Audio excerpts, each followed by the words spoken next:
बिस्मिल्लाहिर्रहमानिर्रहीम। दोस्तों, मुकदमा किसी भी नवीयत का हो, उसको साबित शहादत ही के ज़रिए किया जाता है,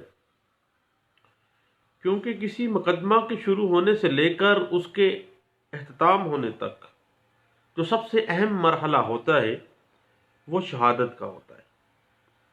क्योंकि मुकदमा सिविल नेचर का हो या क्रिमिनल, उसको साबित करने के लिए शहादत की ज़रूरत पड़ती है, और शहादत की बिना पर ही किसी मुकदमे का फाइनल फैसला हो सकता है। एक सिविल सूट में दावा वह कितना ही मजबूत तैयार किया जाए, दावे के अंदर कोई खामी भी ना हो, फिर भी शहादत की कमजोरी की बिना पर फैसला मुखालिफ हो सकता है। बिल्कुल इसी तरह फौजदारी मुकदमे में कितना ही माहिर पुलिस ऑफिसर जो है उसने इन्वेस्टिगेशन की हो, इन्वेस्टिगेशन ऑफिसर ने अपने केस के अंदर कोई लकूना ना छोड़ा हो, लेकिन शहादत मय्यार के मुताबिक नहीं है, तो मुकदमे का रिजल्ट उसके मुखालिफ होगा। सिविल और क्रिमिनल दोनों किस्म के मुकदमात में जो मदई फरीक है उसने अपना मुकदमा साबित करना होता है। बर्डन ऑफ प्रूफ हमेशा मदई के ऊपर होता है। अब वो फैक्ट्स जो फरीके मुकदमा को साबित करना होते हैं उनके बारे में फरीके मुकदमा को शहादतें पेश करनी होती हैं। अगर शहादतें पेश ना की जाए तो फैक्ट्स और सरकमस्टांसिस ऑफ द केस ख्वाह कितने ही बज़ाहिर मजबूत नजर आ रहे हैं, लेकिन मुकदमे का रिजल्ट 0/0 बराबर है 0, कोई फायदा नहीं। जो भी इल्जामात आयद किए जाए उनको इल्जाम लगाने वाला जो फरीक है उसके ऊपर बर्डन ऑफ प्रूफ है कि वो शहादत पेश करके अपने इल्जामात को साबित करे। याद रखिएगा कि लॉ ऑफ एविडेंस का बेसिक फिलॉसफी और बुनियादी मंतक ये है कि फरीक मुकदमा ने किसी वाकयाती हकीकत को साबित करना है। जिस पार्टी पे बर्डन ऑफ प्रूफ है उसने एविडेंस के जरिए अपनी सच्चाई को साबित करना है। मसलन एक शख्स अदालत के अंदर एक दावा दायर करता है कि जायदाद मुतदविया का कब्जा उसके पास है, मगर मुद्दा अलैह अपने जवाब में इनकार कर देता है, तो ऐसा शख्स इस फैक्ट इशू के हवाले से यानी अपने कब्जा के बारे में कि वो जायदाद मुतदविया पर काबज है उसके बारे में तहरीरी और ज़बानी शहादत पेश करेगा और अपने कब्जे को अदालत में प्रूव करने का बर्डन ऑफ प्रूफ जो है वो उस मदई के ऊपर है। दीवानी और फौजदारी मुकदमात में अगरचे बर्डन ऑफ प्रूफ मुस्तगीस और या मदई जो है, अगर फौजदारी मुकदमा है तो मुस्तगीस पे बर्डन ऑफ प्रूफ है, अगर दीवानी है तो जिसको हम मदई कहते हैं, प्लेंटिफ कहते हैं, उस पर बर्डन ऑफ प्रूफ है। लेकिन बाज़ सूरतें ऐसी होती हैं जिनमें बर्डन ऑफ प्रूफ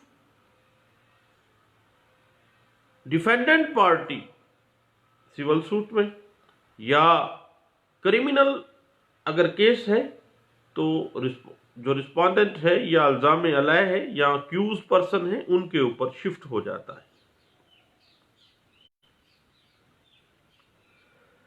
जब मदई मुकदमा अपना मुकदमा काबिल एतबार और ठोस मजबूत शहादतों के जरिए साबित करे तो फिर मुल्ज़म या मुद्दा अलैह की जिम्मेदारी हो जाती है कि उसकी तरदीद में अपनी शहादत पेश करेगा। अगर वो ऐसा नहीं करता और काबिल एतबार तरदीदी शहादत पेश नहीं करता, जो बर्डन ऑफ प्रूफ उस पर शिफ्ट हुआ है उस बर्डन ऑफ प्रूफ के तहत उस पर एविडेंस पेश नहीं करता, तो देन उस मदई का या मुस्तगीस का जो मुकदमा है वो साबित हो जाता है। ایک مقدمہ قتل میں ایک اکیوز پرسن جو ہے وہ سیلف ڈیفنس کی پلی لیتا ہے، چونکہ قتل جو ہے وہ ایک ایڈمیٹڈ فیکٹ ہے، اس لیے اب ملزم کی ذمہ داری ہے کہ وہ اپنے سیلف ڈیفنس کی جو پلی ہے اس کو ثابت کرے۔ اگر ملزم ایسا کرنے میں ناکام ہو جاتا ہے، برڈن آف پروف شفٹ ہو گیا ملزم کی طرف، اب اس نے ثابت کرنا ہے، برڈن آف پروف اس پہ ہے، اس نے ثابت کرنا ہے کہ سیلف ڈیفنس میں اس نے قتل کیا ہے۔ اور اگر اکیوز پارٹی ایسا کرنے میں ناکام رہتی ہے تو کمپلیننٹ کی شہادت ہی ثبوت تصور ہوگی اور ملزم کنوکٹ ہو جائے گا۔ البتہ یاد رکھیے گا کہ سب سے پہلے برڈن آف پروف استغاثہ پہ ہوتا ہے، اس کے بعد وہ برڈن آف پروف شفٹ ہو جاتا ہے ملزم کی طرف۔ جب اس نے پلی آف سیلف ڈیفنس لی ہے، دین برڈن آف پروف شفٹ ہو گیا، اب اس نے ثابت کرنا ہے کہ اس نے اپنے سیلف ڈیفنس پہ قتل کیا ہے۔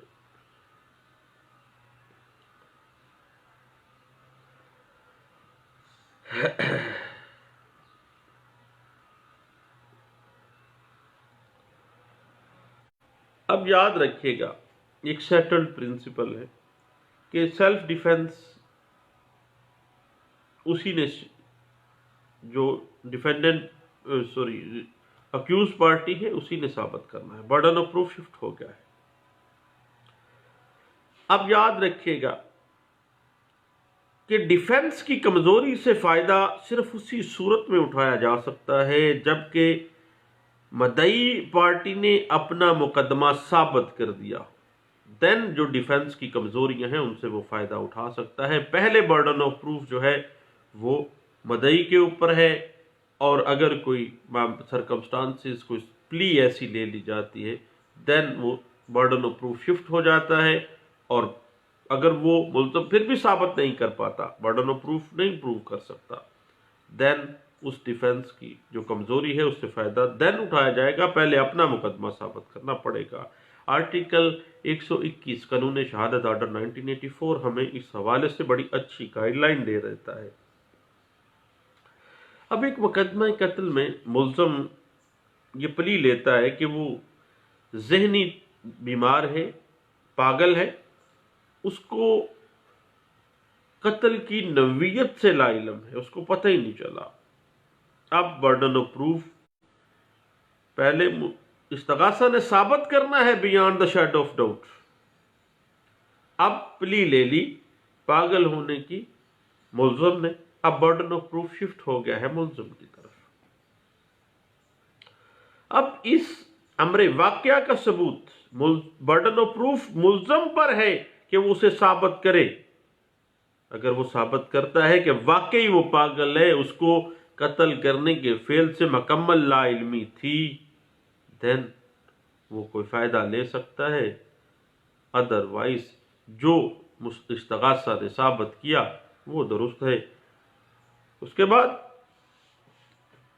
ایک مقدمہ قتل میں ملزم کہتا ہے کہ وہ فوری طور پر اشتعال میں آ گیا تھا۔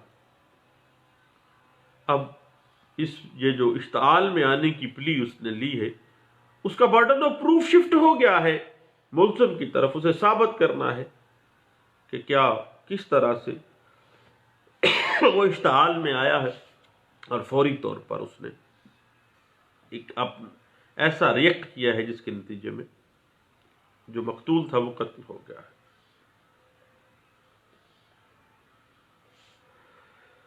جب کوئی ملزم جیونائل ہونے کا، کمسن ہونے کا پلی لیتا ہے تو برڈن آف پروف اس کی طرف شفٹ ہو جاتا ہے کہ اس نے ثابت کرنا ہے کہ واقعہ ہی اس کی عمر جو ہے وہ چھوٹی ہے، 7 سال کا ہے فرض کریں، وہ کہتا ہے تو ثابت بھی ملزم ہی کرے گا کہ وہ 7 سال کا ہے۔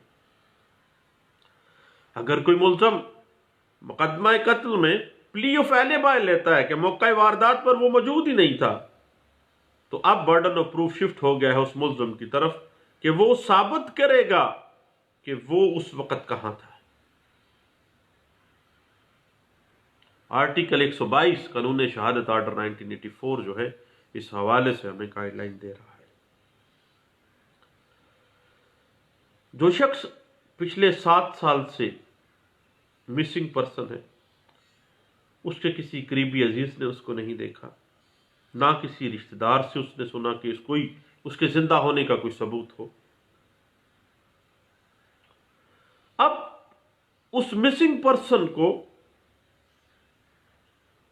जिंदा साबित करने का बर्डन ऑफ प्रूफ उस शख्स के ऊपर होगा जो ये दावा करेगा कि फलां मिसिंग पर्सन वो जिंदा है। उसने साबित भी करना है, बर्डन ऑफ प्रूफ उसके ऊपर है। सिविल मैटर्स में मालक और मजारा,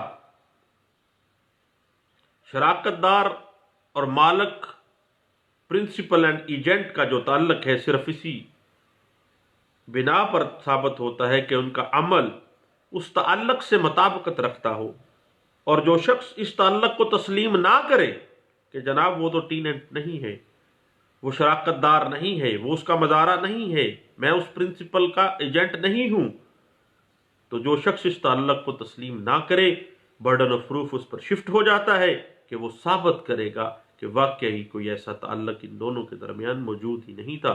और आर्टिकल 125 कानून शहादत आर्डर 1984 ये इस हवाले से हमारी रहनुमाई कर रहा है।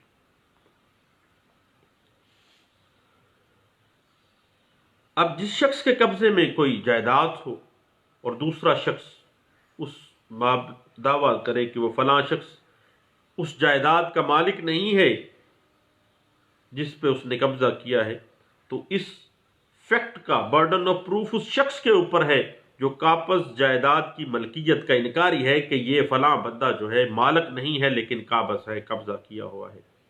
अब बर्डन ऑफ प्रूफ कहाँ किसके ऊपर होगा? जो ये दावा करेगा कि ये बंदा मालिक नहीं है। अब उसने साबित करना है कि उसकी मलकियत नहीं है। आर्टिकल 126 कानून शहादत आर्डर 1984 हमारी गाइडलाइन में दे रहा है।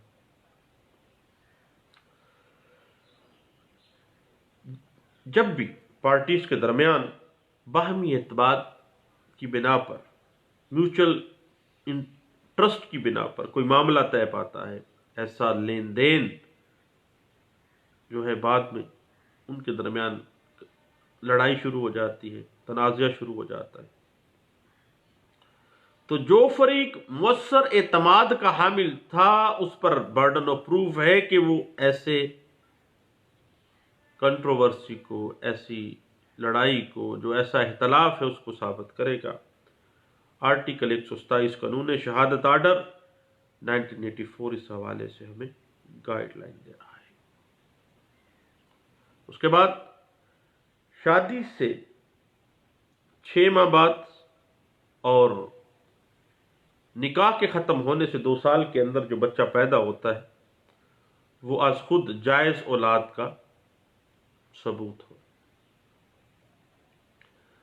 जबकि औरत ने दूसरा निकाह ना किया हो, अगर औलाद इनकार करे तो इस अमर का बारे सबूत उस पर है, खावंद औलाद से इनकारी हो जाए कि ये मेरी औलाद ही नहीं है, तो देन बर्डन ऑफ प्रूफ उस हस्बैंड के ऊपर है कि उसकी बीवी मशकूक करदार की हामिल है और इस अरसा के दौरान बतौर खावंद और बीवी के उनके आपस में ताल्लुकात ही नहीं रही हैं, तो वो साबित करेगा कि उसका कोई अज़वाजी ताल्लुक मौजूद नहीं था। बर्डन ऑफ प्रूफ उस खावंद की तरफ शिफ्ट हो जाता है। आर्टिकल 128 कानून शहादत आर्डर 1984 हमें इस हवाले से कुछ गाइडलाइंस दे रहा है। तो दोस्तों, बर्डन ऑफ प्रूफ हमेशा मुद्दई के ऊपर होता है, लेकिन बाद ऐसी सूरत हाल बन जाती है मुकदमे में जब बर्डन ऑफ प्रूफ शिफ्ट हो जाता है इल्ज़ाम अलैह या मुद्दा अलैह की तरफ। इस हवाले से थोड़ी सी गपशप थी, मैंने कहा अपने दोस्तों से शेयर करते हैं। बहुत शुक्रिया, थैंक यू, अल्लाह हाफिज़।